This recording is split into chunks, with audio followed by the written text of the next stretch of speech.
तो आज हम बायोटेक्नोलॉजी में इनफैक्ट एक बहुत इम्पॉर्टेंट टॉपिक से स्टार्ट करेंगे और उस टॉपिक का नाम क्या है। उस टॉपिक का नाम है आरएनए इंटरफेरेंस और द जीन साइलेंसिंग। अब आपको इसके नाम से पता चल जाना चाहिए कि आरएनए इंटरफेरेंस का मतलब है कि यहाँ पे हम किसी चीज़ को इंटरफियर कर रहे हैं, we are interfering a process. ठीक है, तो इसको हम जीन साइलेंसिंग भी बोलते हैं। इसका दूसरा नाम होता है पोस्ट ट्रांसक्रिप्शनल जीन साइलेंसिंग। मतलब हम ट्रांसक्रिप्शन तो हो गया है, उसके बाद हम लोग जीन को जो है साइलेंट कर रहे हैं, मतलब उसको हम एक्सप्रेस नहीं होने दे रहे हैं in the form of protein, क्योंकि जब तक जीन प्रोटीन की फॉर्म में एक्सप्रेस नहीं होगी तब तक वो फिनोटाइपिक कैरेक्टर नहीं कंट्रोल कर पाएगी।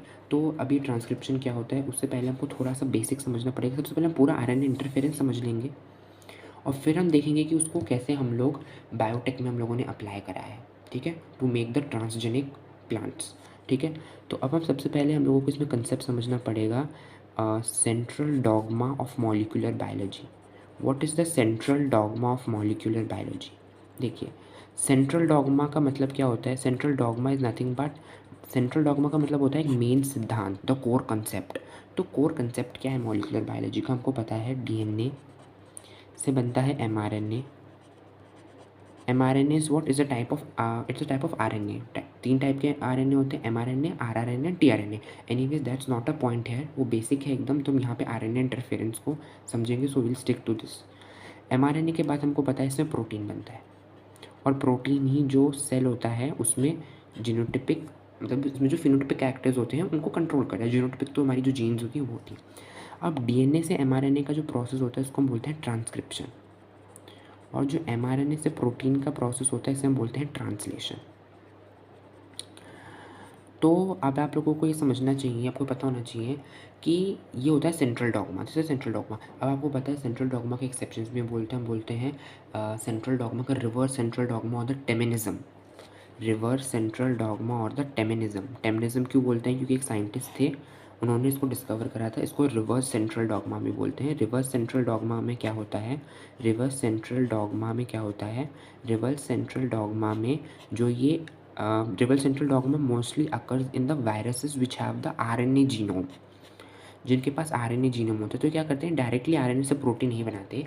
ये वायरस सबसे पहले आरएनए से डीएनए बनाते हैं और फिर डीएनए के बाद इनका सेम प्रोसेस चलता है। That's the reverse central dogma. तो anyway this is not a concept है, this is not a point. हमको यहाँ पे आरएनए इंटरफेरेंस को समझना है। So will come back to the main thing. तो ये होना चाहिए, हमारा नॉर्मल प्रोसेस होता है। अब आरएनए इंटरफेरेंस में क्या होता है, हम इस प्रोसेस को इंटरफियर करना चाहते हैं। And why do we want? अब आपको क्वेश्चन आएगा कि हमें क्यों इंटरफियर करना है। हम तो चाहते हैं ना कि प्रोटीन बनाए और उससे सेल आगे काम करे, तभी तो हो पाएगा। तो हाँ, मोस्टली यही होता है। बट इसमें मेन कंसेप्ट क्या है आरएनए इंटरफेरेंस में, कि हम लोगों को इस प्रोसेस को इंटरफेयर इसलिए करना है क्योंकि जो प्रोटीन बन रहा है that is the harmful to the cell. ये जो प्रोटीन है it is harmful to the cell, तो हमें प्रोटीन नहीं बनने देना है। ऐसा होता है अगर हम देखो कोई ट्यूमर सेल है, तो ट्यूमर सेल अगर अपना प्रोटीन बनाएगा, है ना, तो क्या करेगा वो आगे जा कर के और जो है प्रॉब्लम कर सकता है ना। वो आगे आके जा कर के जो है वो और आप लोगों का सेल्स को इन्फेक्ट कर सकता है, ट्यूमर बन जाएगा। तो it's not good for the thing, क्योंकि नॉर्मल सेल का जो डिवीजन है दैट इज़ नॉट हैपनिंग। तो आपको पता होगा हमारी बॉडी में भी जब हम लोगों ने कैंसर पढ़ा है, if you have studied cancer in detail, या आपको थोड़ा थोड़ा भी पता है कैंसर के बारे में, तो आपको पता होना चाहिए हमारी बॉडी का हर एक सेल के पास दो तरह की जीन्स होती है। एक तो होती है कैंसर करने वाली जीन्स और एक होती है ट्यूमर सप्रेसर जीन्स। तो यहाँ पे ट्यूमर सप्रेसर जीन्स ही क्या करें, उस ट्यूमर को सप्रेस करें। हालांकि कैंसर कॉज करने वाली जीन होती है P53 जीन, इसमें अगर म्यूटेशंस हो जाते हैं तो कैंसर होता है। Anyways again cancer is not a point here. तो ये होता है। अब मैं अगर आपको एक और एग्जांपल दूँ, अगर आप लोगों ने बायोटेक पढ़ा होगा डिटेल में, तो आपको पता होगा कि जो बैक्टीरियोफेज होते हैं, bacteriophage are what? Bacteriophages are the virus that infect the bacteria. तो अगर इस बैक्टीरिया के अंदर उस वायरस का जो है जीनोम आ गया, तो बैक्टीरिया अपने आप को प्रोटेक्ट करने के लिए क्या करता है, आपने पढ़ा होगा, वो एक मिथाइल ग्रुप को ऐड कर देता है। मिथाइल ग्रुप को ऐड कर देता है उस वायरस के जीनोम में, वायरस की जीनोम में उसको ऐड कर देता है ताकि वो आगे अपना नहीं बना पाए प्रोटीन। तो ये भी मेन कंसेप्ट है, प्रोटीन आगे नहीं बनने देना। ये प्रोसेस हम लोगों ने तब डिस्कस करा जब हम लोगों ने एंजाइम एल्कलीन फॉस्फेटेज करा था। एल्कलीन फॉस्फेटेज कब करा था? जब हम लोग पढ़ते हैं एल्केन फॉस्फेटेज हम लोगों ने तब करा था जब हम लोगों को डीएनए जो हम होता है ना, डीएनए जीन ऑफ इंटरेस्ट, तो क्योंकि देखिए जब हम रिकॉम्बिनेंट जो होता है हमारा प्लाज्मिड, जो हम वेक्टर होता है उसको जब हम कट करते हैं तो ताकि वो सेल्फ लाइगेट ना हो जाए, क्योंकि उसमें 5' और 3' एंड फ्री होता है तो जुड़ सकता है, तो इसलिए हम एल्केन फॉस्फेटेज को ऐड करते हैं। और वहाँ पर हम लोगों ने कंसेप्ट भी पढ़ा था कि मिथाइल ग्रुप ऐड कर देता है ताकि उसके आगे आगे तक प्रोटीन नहीं बन पाए। तो ये सब तो मैंने आपको कुछ एग्जांपल्स दिए हैं जिसमें कि हम लोगों को इस प्रोटीन को नहीं बनने देना। Again let us shift come back to RNA interference of the gene silencing concept. It's one of the main important concept in biology. Okay, so it's very important. तो सबसे पहले हम लोगों को देख लेते हैं कि किन्होंने इनको डिस्कवर करा था। हमें 2 साइंटिस्ट का नाम आना चाहिए, एंड्रयू फायर एंड क्रेग मेलो। देखिए अगर आप लोगों को उनके पूरे नाम भी नहीं याद होते तो फायर एंड मेलो आर इनफ, आप इनको इतना याद रख सकते हैं, फायर एंड मेलो होता है। इन्होंने डिस्कवर करा था। इन्होंने डिस्कवर कब करा था? इन्होंने डिस्कवर करा था 1998 में, and 2006 they were awarded, in 2006 they were awarded a Nobel prize in medicine. Okay, they were awarded a Nobel prize in medicine, तो अवॉर्डेड नोबेल प्राइज़। इन्होंने किस में डिस्कवर करा था? इन्होंने एक नेमाटोड में डिस्कवर करा था। उस नेमाटोड, देखिए इसमें हम 2 नेमाटोड के नाम पढ़ेंगे। यहाँ पे एक नेमाटोड है जिसमें डिस्कवर करा था, और आगे हमें दूसरा नेमाटोड पढ़ेंगे जो को हम एक्चुअली यूज़ करेंगे उसमें, ठीक है, इसमें बायोटेक में। इसका नाम क्या है? सीनो, जिसमें डिस्कवर करा है सीनो रैबिटिस एलिगेंस। ये है नेमाटोड जिसमें डिस्कवर करा गया था, ठीक है। ओके, ये तो है हमारा पूरा आरएनए इंटरफेरेंस का ये। तो अभी आपको समझ में आया कि बेसिकली अब देखिए ये अब एक और इम्पॉर्टेंट कंसेप्ट, ये सेंट्रल डॉग्मा है। अब मैं अगर आपको बोलूँ कि ये मेरे पास सेंट्रल डॉग्मा है, मेरे को यहाँ पे जो है मेरे को चेक करना है, मतलब मेरे को जीन एक्सप्रेशन को कंट्रोल करना है। ये हम लोगों ने मॉलिक्यूलर बायोलॉजी में भी, जो हमारे चैप्टर्स में भी हम लोगों ने पढ़ा है कि एक्सप्रेशन जो होता है मेरा जीन का, एक्सप्रेशन ऑफ जीन है, उसको मेरे को कंट्रोल करना है। इसके कंट्रोल हम वेरियस लेवल्स में कर सकते हैं। इसके यूकेरियोट्स में अलग लेवल्स में होते हैं, प्रोकैरियोट्स में अलग होते हैं। प्रोकैरियोट्स में हम सिर्फ 2 ही लेवल पे कंट्रोल कर सकते हैं, यूकेरियोट्स में हम 4 लेवल में कंट्रोल कर सकते हैं। हम बात करेंगे यूकेरियोट्स, बिकॉज हमारा मेन कंसेप्ट यहाँ पे यूकेरियोट्स ही है, ठीक है। तो हम उसी को, क्योंकि हम उसी के एग्जाम्पल से बायोटेक में उसको पढ़ेंगे। तो ये है मेरे पास 4 लेवल से हम कंट्रोल सकते हो। कौन से 4 लेवल हैं इसको ध्यान से समझिएगा। देखिए सबसे पहला तो है कि आप उसका ट्रांसक्रिप्शन पे उससे कंट्रोल कर सकते हैं। नंबर 1 इस ट्रांसक्रिप्शन पे, मैं उसको ट्रांसक्रिप्शन ही नहीं होने दिया तो नहीं बनेगा प्रोटीन। दूसरा है कि मैंने उसका पोस्ट ट्रांसक्रिप्शन, मतलब कि पोस्ट ट्रांसक्रिप्शन की आपको क्या पता होता है? पोस्ट ट्रांसक्रिप्शन में आपको पता है यूकेरियोट्स में जैसे split gene arrangement, split gene arrangement में क्या होता है? एक्सॉन इंट्रॉन होते हैं, एक्सॉन इंट्रॉन, ठीक है। तो जो शार्प ने डिस्कवर करा था ना, राइट, तो उसमें हमको क्या करते हैं कि हम लोगों को एक्सॉन्स जो होते हैं वो कोडिंग पार्ट होते हैं, इंट्रॉन्स होता है नॉन कोडिंग पार्ट, तो हमको इंट्रॉन्स को हटाना है। तो इंट्रॉन्स को हम कैसे हटाएंगे? उसमें हम 3 स्टेप्स फॉलो करते हैं, जिसमें सबसे पहला स्टेप होता है हमारा, क्या होता है सबसे पहला स्टेप? सबसे पहला स्टेप होता है हमारा वो ऐड करना, 7 मिथाइल गुआनोसिन ट्राइफॉस्फेट ऐड करना, ठीक है। तो उसको हम 5' एंड पे ऐड करते हैं। उसके बाद हम क्या करते हैं? पॉली ए टेल ऐड करते हैं 3' एंड पे। थर्ड स्टेप होता है स्प्लाइसिंग।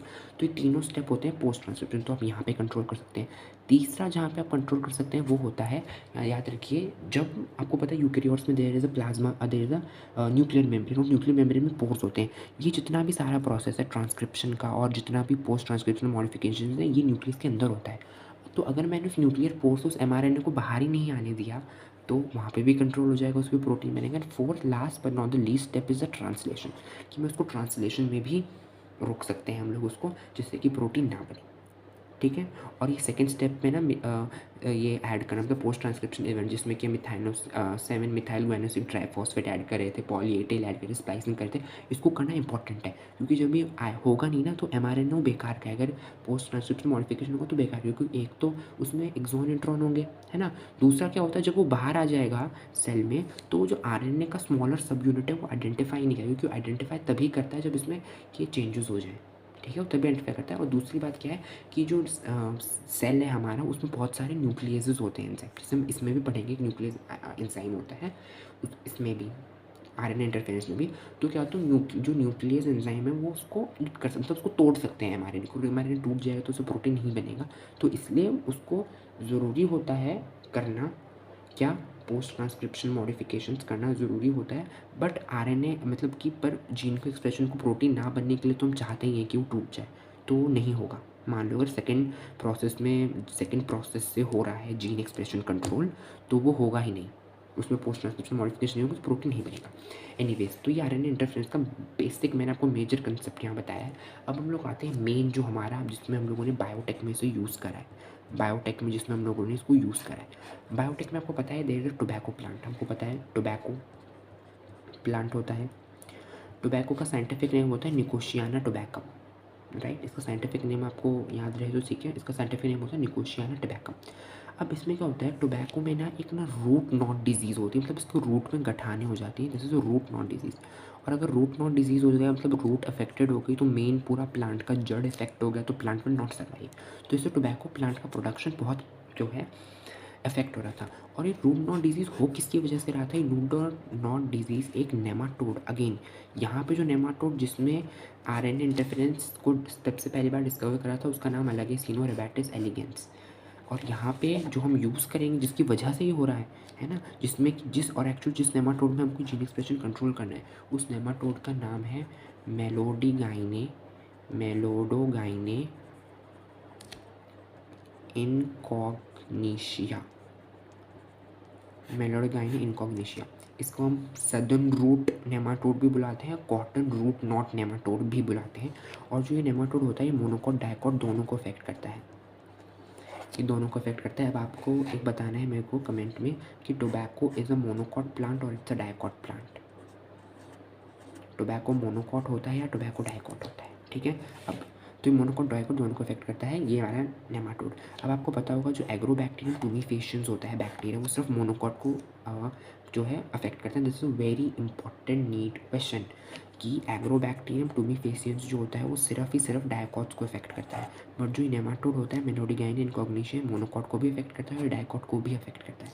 अब इसमें क्या है, हम लोगों को उसका ये इन्फेक्शन नहीं होने देना है, मतलब ये रूट नॉट डिजीज़ नहीं होने देनी। तो हम लोग क्या करते हैं, देखिए जो होती है हमारे पास मेलोडोगाइने, ये जो है हमारे पास मेलोडोगाइने इनकॉग्निशिया है, I am writing in free hand, आप समझ लीजिएगा। Meloidogyne incognita, don't go on the spelling, spelling यहाँ पे लिखी हुई है सही, ठीक है। If you have any doubt you can write in the comment section. तो मेलोडोगाइने इनकॉग्निशिया है, इसमें क्या होता है, इसमें वी हैव, अब देखिए इसका हम लोगों को एक स्पेसिफिक इसका पूरा डीएनए सीक्वेंस होगा। अब इसमें से हमको एक स्पेसिफिक सीक्वेंस निकालें क्योंकि उसी सीक्वेंस को तुम लोगों को साइलेंट करना है, उसी को तो हमें साइलेंट करना है, can you understand the concept, उसे तो हमें साइलेंट करना है। तो इसमें जो सीक्वेंस होता है वो होता है GACT, और GACT है अगर इसका सीक्वेंस है तो इसका ऑपोजिट सीक्वेंस क्या हो जाएगा, इसका ऑपोजिट सीक्वेंस हो जाएगा TCTGA। ये 5' to 3' है और ये 3' to 5' है। ये वो स्पेसिफिक सीक्वेंस जिसको मेरे को इनहिबिट करना है, इसको मुझे नहीं होने देना है, इसका उसको प्रोटीन, इसके जो प्रोटीन कोड करता है मुझे नहीं बनने देना है, because that's favourable for this Meloidogyne incognita, जिससे वो रूट नॉट डिजीज़ कर देगा। अब हम लोग क्या करते हैं, इस जीन को मैंने आइसोलेट करा, इस मेलोडोगाइने इनकॉग्निशिया का पूरा DNA सीक्वेंस होगा, उसमें से मैंने इसको अब देखिए अब स्टेप्स यहाँ से चालू हो गए, this was the first step, ठीक है। तो अब ध्यान से समझ लीजिएगा, मैं स्टेप्स एज सच नहीं लिख पाऊंगा, मतलब बार बार करके कि 1 2 3, तो आप समझ लीजिएगा। तो ये जो पूरा DNA सीक्वेंस है इसमें से मैंने ये स्पेसिफिक सेट जो है न्यूक्लियोटाइड्स का वो आइडेंटिफाई करें, क्योंकि इसको ही हम लोगों को साइलेंट करना है, इसी चीज़ को हम लोगों को साइलेंट करना है। अब इसको जब मैंने इसको यहाँ से इसको मैंने अगेन हमको पता है हम बायोटिक पढ़ चुके हैं, मैंने यहाँ पे एंजाइम्स डाले होंगे, रिस्ट्रिक्शन एंड एंजाइम्स डाले होंगे, ठीक है, जिससे कट हो गया होगा रिस्ट्रिक्शन एंडोन्यूक्लियस, जिससे कट हो गया। अब हमारे पास एक प्लाज्मिड होता है। अब आपको पता है वेक्टर हम जो यूज़ करते हैं दैट इज़ एग्रोबैक्टीरियम टूमीफेशियंस, एग्रोबैक्टीरियम टूमीफेशियंस हम यूज़ करते हैं। और एग्रोबैक्टीरियम टूमीफेशियंस का TI प्लाज्मिड होता है, TI stands for tumour inducing plasmid. जो ट्यूमर इंड्यूसिंग प्लाज्मिड है, इसका प्लाज्मिड क्या होता है, इसका extra chromosomal genetic material in bacteria. तो ये एग्रोबैक्टीरियम टूमीफेशियंस है, उसका ही TI प्लाज्मिड है, ठीक है। अब इसमें क्या होता है, इसमें हम ये अपना जीन डाल देंगे, जीन ऑफ इंटरेस्ट जो है हमारी, जिसको हमें साइलेंट करना है, इसका क्या है GACT है, और इसका ऑपोजिट क्या हो जाएगा CTGA। तो ये मैंने ऐड कर दी और फिर इसको मैंने DNA लाइगेज से मॉलिक्यूलर ग्लू से चिपका दिया। अब ये जो है ये बैक्टीरिया है, यहाँ पे इसका मेन जेनेटिक मटेरियल है, ये इसका प्लाज्मिड है और यहाँ पे मेरी जीन ऑफ इंटरेस्ट है। अब ये जो है इसको, ये जो बैक्टीरिया है मेरा एग्रोबैक्टीरियम टूमीफेशियंस, इसको हम क्या करेंगे, इसको हम एक रूट का एक सबसे पहले एक सेल लेंगे, प्लांट सेल, ठीक है, और उस प्लांट सेल में हम इसका इन्फेक्शन कर देंगे।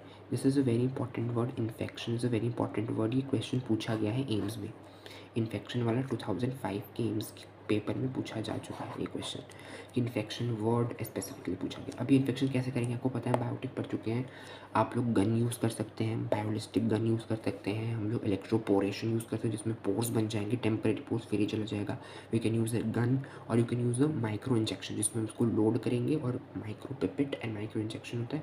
पिपेट से होल्ड करते हैं हम लोग, सक्शन से सेल होल्ड होगा और उससे फिर हम लोग माइक्रो इंजेक्शन जो होता है हमारा, उससे हम उसको अंदर इंसर्ट कर देंगे इस एग्रोबैक्टीरियम ट्यूबिफिकेशन को। ये जो होता है सेटअप, अगर आप लोगों ने देखा हो, हम लोगों ने जब इंट्रासाइटोप्लाज्मिक स्पर्म इंजेक्शन पढ़ा था, ठीक है, वहाँ पे भी इस तरह का ही थोड़ा थोड़ा जो होता है सेटअप होता है। हालांकि उसका यहाँ पे कोई भी जो है रिलेवेंस नहीं है, this no connection, but I just want to tell you ताकि आप लोगों को विजुअलाइज हो जाए कि कैसे होता है। जैसे वहाँ पे हम एग को होल्ड करके इंजेक्शन से स्पर्म इंट्रोड्यूस करते हैं, उस सेम तरीके से हम यहाँ पे इस प्लांट सेल को होल्ड करके इसके अंदर एग्रोबैक्टीरियम ट्यूबिफिकेशंस इंक्लूड करते हैं। तो हालांकि यहाँ पे उसका कोई रेलेवेंस नहीं है, बट मैंने आपको जस्ट उसको समझाने के लिए बताया कि आपको इमेजिन हो जाए इस तरह से। तो इन्फेक्शन हो गया, अब क्या होता है, ये जो प्लांट का सेल है ये ज़ायगोट उसमें फर्टिलाइजेशन वगैरह कर दिया, तो अब इसको हम पूरा ग्रो होने देंगे, कैलस वगैरह सब ग्रो होगा इसका और ये एक बड़ा प्लांट बन जाएगा। मान लीजिए इसका पूरा बड़ा एक प्लांट बन गया मेरे पास, this is a complete plant. ये कंप्लीट प्लांट है, इस प्लांट में रूट भी होंगी। और अब हम इस प्लांट की रूट पे फोकस करेंगे, please focus on the root, क्योंकि हमारा मेन काम होगा वो उस रूट से ही होगा। Please focus on the root. अब क्या होगा, ये रूट का मेरे पास एक सेल है, मान लीजिए this is a complete root cell, मेरे पास एक रूट का सेल है, this is a root cell.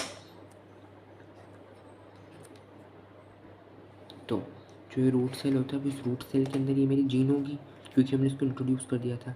ये यहाँ पे एक जीन है मेरे पास, ठीक है। तो इसका सीक्वेंस क्या है, GACT है इसका सीक्वेंस, और इसका सीक्वेंस क्या है, CTGA, 5' to 3' एंड 3' to 5'। तो मैंने आपको एक कोर्स सीक्वेंस बता दिया, तो again and again will not be using this sequence ताकि हमारा जल्दी से ईजिली हम समझ पाए। अब आपको पता है 5' to 3' आपको इतना पता होना चाहिए, ये होती है हमारी कोडिंग स्ट्रैंड, मतलब क्योंकि जो हमारा mRNA बनता है वो इसी की तरह बनता है, this is the template strand. तो कोडिंग स्ट्रैंड को हम सेंस स्ट्रैंड बोलते हैं और टेम्पलेट को नॉन सेंस स्ट्रैंड नहीं बोलते, इसको हम बोलते हैं एंटी सेंस स्ट्रैंड।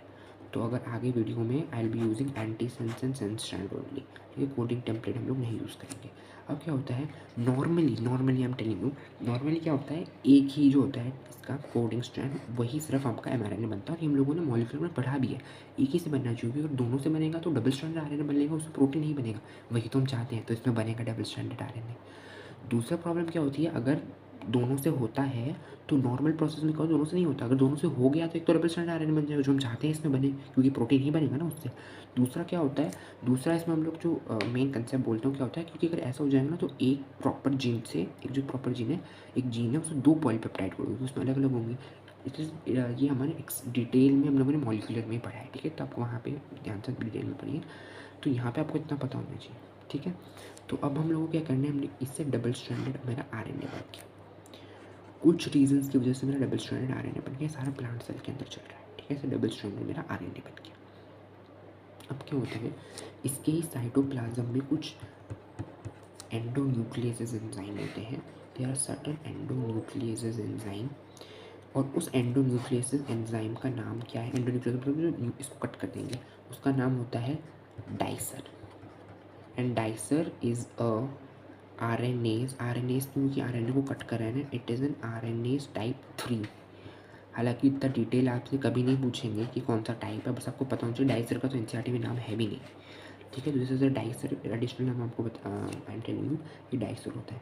अब क्या होता है, डाइसर क्या करता है, डबल स्ट्रैंडेड RNA जो है इसको एक कट कर देगा छोटे छोटे पार्ट्स में, मतलब यहाँ डाइसर लगा इस तरीके से और इसने उसको कट कर दिया। तो जब ये छोटे छोटे पार्ट्स में कट हो गया है, तो अब ये छोटे छोटे पार्ट्स में कट हो गया, तो इस तरह से छोटे छोटे पार्ट्स में कट हो गया, डबल स्ट्रैंडेड छोटे छोटे पार्ट्स में कट हो गया। तो इन पार्ट्स को हम क्या बोलते हैं, इस पार्ट्स को बोलते हैं small interfering RNA। Small interfering RNA बोलते हैं, स्मॉल इंटरफियरिंग, थोड़ा कंजेस्टेड हो गया है ना, सॉरी। स्मॉल इंटरफियरिंग RNA होता है and it is a sequence of 21 to 23 nucleotides. अगर आपसे क्वेश्चन में एक ऑप्शन पूछा जाएगा तो आप 21 मार्क कर सकते हैं, वैसे नहीं पूछा जाएगा, पर 21 to 23 न्यूक्लियोटाइड्स का ही होता है। अब आपको डाउट आ सकता है कि यहाँ पे तो मैंने सिर्फ 4 न्यूक्लियोटाइड्स लिए, तो बहुत बड़ा सीक्वेंस होगा ना इसका, उसमें से मेन हम लोगों ने ये 4 लिए हैं।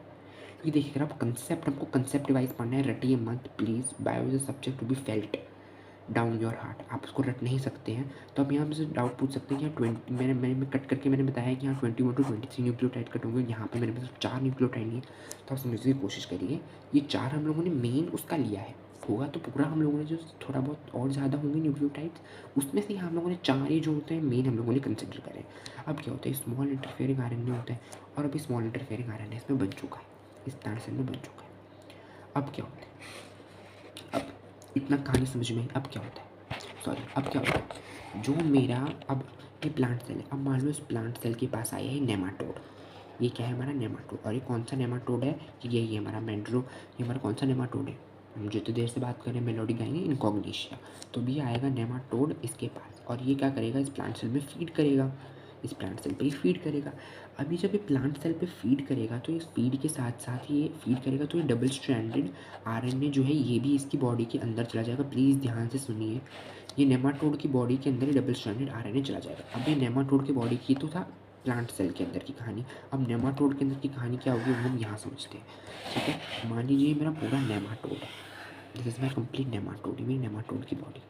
अब क्या होगा, इस नेमाटोड ने, अब मानिए क्या होगा, देखिए इस नेमाटोड का नॉर्मल होगा मेरा डीएनए, इस नॉर्मल डीएनए से उसने ट्रांसक्रिप्शन करके, ठीक है, उसने एमआरएनए बनाया होगा, ये उसका एमआरएनए है, उसका सिंगल एमआरएनए होगा, एमआरएनए होगा, और उसका एमआरएनए पे सीक्वेंस क्या आएगा, ये जी सी था ना, तो हम इसी को ले लेते हैं, तो जी आएगा, सेम सीक्वेंस आपको पता है कोडिंग स्टार्ट हो जाए तो सेम सीक्वेंस आता है इसका, एक जगह बस यू आ जाएगा, यू आ जाएगा, सी के अपोजिट आ जाएगा, सी ही रहेगा, सॉरी सी ही रहेगा, और टी की जगह क्या आ जाएगा, टी है ना, तो टी, और यहाँ पे ये है मेरा टी, क्या है मेरा कोडिंग स्ट्रैंड है ना, मतलब कोडिंग स्ट्रैंड में टी था कोडिंग स्ट्रैंड में, तो टी के ऑपोजिट क्या आता है,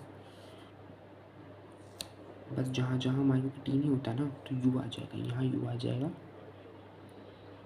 और यहाँ पे ए ही रहेगा, यहाँ पे ए रहेगा, सॉरी यहाँ ए ही रहेगा, जी ए सी यू ही रहेगा, ठीक है। तो जैसे एम आर एन ए का, क्योंकि देखिए 5' to 3' ये था ना, तो इसके ऑपोजिट बनाएगा इस डायरेक्शन में, तो सी के ऑपोजिट जी, टी के ऑपोजिट ए, तो ए तो होता है, जी के ऑपोजिट सी, और इसके ऑपोजिट यू, तो जी यू होगा, ये हमारा M R N A normal बनेगा। अब क्या होता है, इस नेमाटोड ने प्लांट सेल में फीड करा, तो इसके अंदर अभी double stranded R N A भी आ गया है, double stranded R N A आ गया इसके अंदर, ठीक है। अब क्या होता है, double stranded R N A जो होता है, ये इसके अंदर जब इसकी बॉडी के अंदर आ गया, तो इसके साइटोप्लाज्म में देयर आर सर्टेन एंजाइम्स, ठीक है। उन सर्टेन एंजाइम्स में से एक एंजाइम का नाम होता है एग्रोनॉट।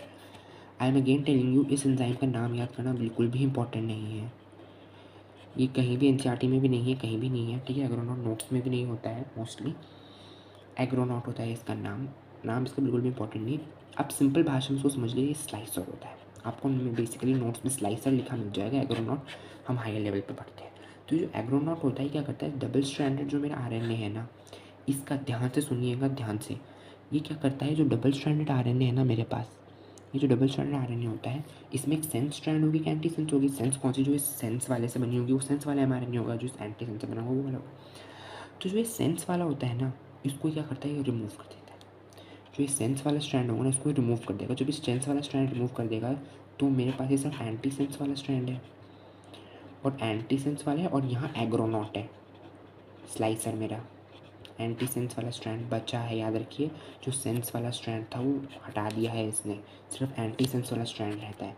तो अब क्या करेगा, और एंटी सेंस वाला स्ट्रैंड एग्रोनॉट है, इसके साथ क्या होता है, और कुछ एंजाइम्स आएंगे साइटोप्लाज्म में से ही, और वो जुड़ेंगे इसके साथ। This is not a ribosome, don't confuse, this is not a ribosome, ठीक है, थोड़ा सा ऐसा बनाओ, this is not a ribosome. इस तरह से कुछ एंजाइम्स के साथ आकर के मिलेंगी, और फिर जो कॉम्प्लेक्स बनता है ना, दिस इज़ वेरी इंपॉर्टेंट, इसको हम बोलते हैं रिस्क। इसका क्या नाम होता है, इसका फुल फॉर्म क्या होता है, RNA interference, RNA interference silencing complex, ये होता है मेन जो कि साइलेंट करेगा, ठीक है। अब क्या करेगा, यहाँ पे एमआरएनए था, यहाँ पे मेरे पास एंटीसेंस स्ट्रैंड था, एंटीसेंस स्ट्रैंड था ना, ये तो सेंस वाला बना था, नॉर्मली ये एंटीसेंस वाला था और इसके पास ये था। अब क्या करता है, ये जो आरएनए इंटरफेरेंस साइलेंसिंग कॉम्प्लेक्स होता है रिस्क, ये जा कर के इसके साथ जुड़ जाता है, ये इस तरह से इसके साथ जा कर के जुड़ जाता है, ये जो बना नहीं इसके साथ ऐसे जा कर के जुड़ जाता है। तो क्यों जुड़ता है आपको पता है, यहाँ पे ये तो सेंस स्ट्रैंड का बना था और इसके पास एंटी सेंस स्ट्रैंड का है, तो यहाँ पे कॉम्प्लीमेंटेरिटी का रूल फॉलो होगा, एक दूसरे के लिए कॉम्प्लीमेंटरी है, कॉम्प्लीमेंटैरिटी का रूल फॉलो होगा, rule of complementarity will be followed, तो उसके साथ जा कर के ये ऐसे चिपक जाएगा। ठीक है, और अभी पूरा देखिए ये अब क्या होगा, इसमें क्या होगा, ये चिपक गया इसके साथ पूरा जाकर, क्योंकि एक दूसरे के लिए क्या थे, ऑपोजिट तो नहीं बोलते हैं, क्या बोलते हैं, कॉम्प्लीमेंट्री थे दोनों स्ट्रैंड। तो अब क्या होता है, ऐसा मेरा था mRNA पूरा। ठीक है, यहाँ पे मेरा सीक्वेंस आया, ठीक है, यहाँ पे मेरा सीक्वेंस आया GACU। अब क्या होता है, आगे का पूरा है और भी होंगे पीछे भी होंगे। अब क्या होता है, यहाँ पे आकर के जुड़ गया, तो इस तरह से पूरा का पूरा रिस्क जुड़ गया, तो जब भी पूरा रिस्क जुड़ जाएगा तो यहाँ पे आपको पता है टीआरएनए होता है, हमारा टीआरएनए यहाँ से करता आ रहा था, रिस्क यहीं पे जुड़ेगा, उसका ये सीक्वेंस मेन होता है, हालांकि इसके पे आगे पीछे भी तो ये सीक्वेंस पे रिकग्नाइज करके यहाँ जुड़ता है रिस्क। इसलिए हम बोलते हैं हर एक स्पेसिफिक नेमाटोड के लिए हर एक स्पेसिफिक प्लांट होता है, राइट, तो स्पेसिफिक के ही अगेंस्ट हम उसको कर सकते हैं, जैसे टोबैको के अगेंस्ट यही होगा, मेट्रोगाइने इनकॉग्निशिया के अगेंस्ट हम उसको बचाना है टोबैको को, तो हर के लिए अलग अलग प्लांट के लिए अलग अलग हमारा जो होगा ये होगा, हमारे पास अलग अलग ऑर्गेनिज्म होगा, इट्स नॉट ऑलवेज नेसेसरी कि नेमाटोड की ही हो। ठीक है, तो यहाँ टीआरएनए आ रहा है, ये टीआरएनए इसको जो है प्रोटीन में कन्वर्ट करता जा रहा है। अब यहाँ पे बीच में रिस्क आ गया, जब भी बीच में रिस्क आ जाएगा तो क्या करता है आप समझ सकते हैं, रिस्क दो तरह से करता है, तो दो तरह से काम करेगा यहाँ पे, वो या तो जो है हमारा ये पूरा जो हो रहा है ट्रांसक्रिप्ट जो हमारा mRNA उसको पार्ट्स में ब्रेक कर देगा, उसको तोड़ देगा, जब वो पार्ट्स में तोड़ देगा तो प्रोटीन नहीं बन पाएगा, या वो क्या करेगा, जो यहाँ से ट्रांसलेशन होता है, इस प्रोसेस इज ट्रांसलेशन, वो इस ट्रांसलेशन को इनहिबिट कर देगा, वो ट्रांसलेशन होने ही नहीं देगा आगे, तो प्रोटीन नहीं बनेगा, तो इस तरह से उसने इनहिबिट कर दिया।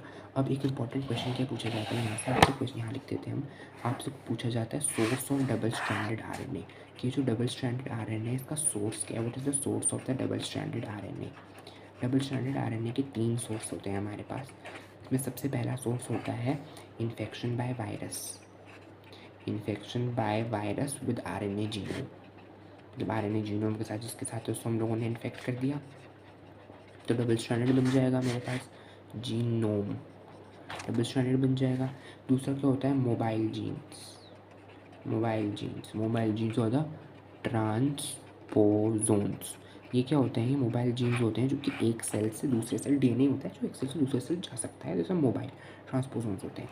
थर्ड जो होता है हमारा इसमें होता है यूजिंग वेक्टर एग्रोबैक्टीरियम ट्यूनिफेशंस, जो कि हम लोगों ने यहाँ पे करा, हम लोगों ने यहाँ पे एग्रोबैक्टीरियम ट्यूनिफेशंस को तो यूज़ करा था, तो हम लोगों ने थर्ड स्टेप को यहाँ यूज़ करा है। ठीक है, सोर्स से आप समझ गए ना, सोर्स मतलब जहाँ से वो हम लोग जो है मेन उसको इंट्रोड्यूस करेंगे, सोर्स आप समझ लीजिए जहाँ से कि डबल स्ट्रैंडेड आरएनए जिससे बनेगा ना, तो आया कहाँ से, तो हमने एग्रोबैक्टीरियम ट्यूनिफेशंस के थ्रू ही तो प्लांट सेल में इंट्रोड्यूस करा। ठीक है, तो वहाँ होता है। ठीक है, आप समझ गए। अब मैं अगर आपको थोड़ा और यहाँ पे बताऊँ, यहाँ पे तो सेंस स्ट्रैंड था, सेंस स्ट्रैंड का क्या बना होगा, यहाँ कोडिंग स्ट्रैंड सेंस था, तो जो यहाँ डबल स्ट्रैंडेड आरएनए बना था तो उसमें एक तो बना होगा ये GACU वाला ही सेंस से, और एंटी सेंस से क्या बना होगा, एंटी सेंस से बनेगा इसका मतलब T है तो T होता नहीं है, U होता है, G होगा, A होगा, तो ये बना होगा, तो ये वाला तो हम लोगों ने हटा दिया ना, डबल स्ट्रैंडेड आरएनए है, तो डबल स्ट्रैंडेड आरएनए में से ये वाला तो हटा दिया ना, सेंस वाला, तो एंटी सेंस वाला रखा, और इसी के साथ हमारा स्लाइसर था एग्रोनॉट, और कुछ और एंजाइम्स आकर के रिस्क बनाया है ना, आरएनए इंटरफेरेंस साइलेंसिंग कॉम्प्लेक्स, और फिर ये कॉम्प्लेक्स के साथ जुड़ करके इसने फिर जो ये यहाँ पे था, इसने इसके साथ ये जो था मेरा ये जो बना ये रिस्क जो था इसके पास ये वाला था एंटीसेंस वाला, तो ये इसके साथ जा कर के जुड़ गया, ये इसके साथ जा कर के जुड़ गया, यहाँ पे इसके साथ जा कर के जुड़ गया, इसके साथ क्यों जुड़ गया, क्योंकि आप देखिए इसके पास GACU है, ये वाला जो स्टैंड है यहाँ देखिए इसके पास क्या है, इसके पास है GACU, और जो मेरा ट्रांसपोजोम आया है मैं यहाँ बना के दिखा, जिसके पास क्या है CUGA, तो इसके ऑपोजिट क्या आ जाएगा मेरे पास इसके ये 5 लाइन हो गई गलती से, तो एक लाइन आप हटा दीजिए, बीच में ये नहीं है, ठीक है। तो सी हो जाएगा, और यहाँ पे कौन सा आया था, यू, इसके ऑपोजिट क्या आ गया, जी, इसके ऑपोजिट क्या आ गया, ई। तो अब देखिए रूल ऑफ कॉम्प्लीमेंटैरिटी में मैंने यहाँ पे आपको प्रूफ करके दिखा दिया। So this is the whole concept of RNA interference gene silencing. और एनसीईआरटी सेज की जो आरएनए इंटरफेरेंस जीन साइलेंस होते हैं, this is a defence mechanism. Obviously मैं आपको पूरा मैं आपको पूरा एक्सप्लेन कर चुका हूँ कि क्यों ये डिफेंस मैकेनिज्म है, and we have understood everything. क्योंकि यहाँ पे कैंसर वाला भी था, है ना, क्योंकि उसमें भी हम लोगों को डिफेंस होता है, मतलब it's a defence mechanism and it occurs in all eukaryotic cells। All eukaryotic sales, हम बेसिकली उसको यूकेरियोटिक सेल्स के ही बारे में बात करते हैं, आरएनए इंटरफेरेंस जीन साइलेंसिंग को, ठीक है। तो ये है, और इसको हम लोगों ने बायोटेक में कैसे यूज़ करा ताकि टोबैको प्लांट का जो प्रोडक्शन है वो इंटरफियर ना हो।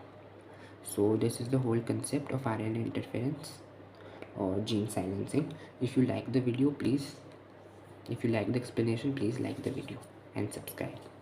Thank you.